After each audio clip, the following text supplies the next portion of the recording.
په دې غونډه کې د هلمند امنیه قومندان د مرافعه محکمې استخباراتو فقهي مجالسو پوهنې ریاست او حج او اوقافو رئیسانو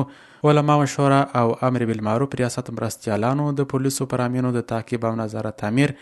د لښکرګاه ښارلسو امنیتي او استخباراتي حوزو مسؤلینو او یو شمېر نورو مسؤلینو ګډون کړی و. د ولایت مقام ویاند مولوي محمد قاسم ریاض وویل چې د قرآن عظیم شان تر تلاوت وروسته د مرافعه محکمې رئیس هر اړخیزه اصلاحي وینا وکړه او د حج او اوقافو رئیس د علی قدر امیر المؤمنین حفظه الله تعالی اصلاحي پیغام ولوستی. د امر بالمعروف ریاست مرستیال د ناسمو رواجونو مخنیوي فرمان تشریح کړ او د فقهي مجالسو رئیس د فقهي مجالسو اړوند لازمي توصیې واورولې.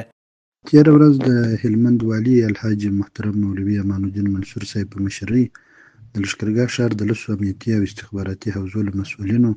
د همدې حوزو له علما کرامو او متنفذینو سره ناسته وشوه چې پر مهال یې مرستیال والي صاحب، امنیه قومندان صاحب او ګڼ شمېر نورو لوړپوړو مسؤلینو حضور درلود.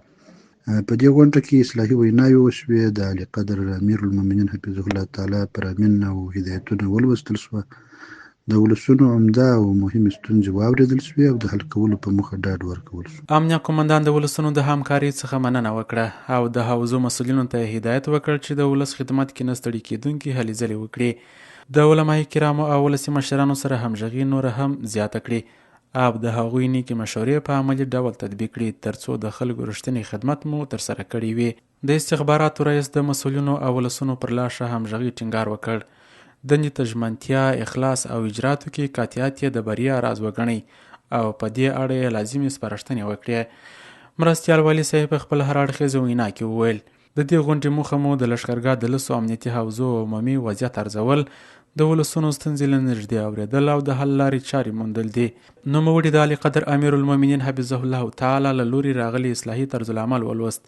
د بې کیفیته نفتي موادو د قاچاق مخنیوي اړوند یې د اسلامي امارت کړنلاره واضح کړه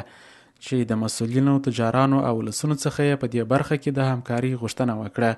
او د غونډې د محتوا اساسي ټکي یې یو په یو بیان کړه. د یو شمېر حوزو په استازیتوب څو تنه علما کرامو او مشرانو خبرې وکړې، مهمې اساسي او عمل منفعه ستونزې شریکې کړې او د پاتو نورو حوزو مهم موضوعات په لیکلي ډول شریک سوه چې وروسته به د حل کولو لپاره کار وسی او غونډه د خیر او عافیت په موخه د دعا په کولو سره پای ته ورسېدل.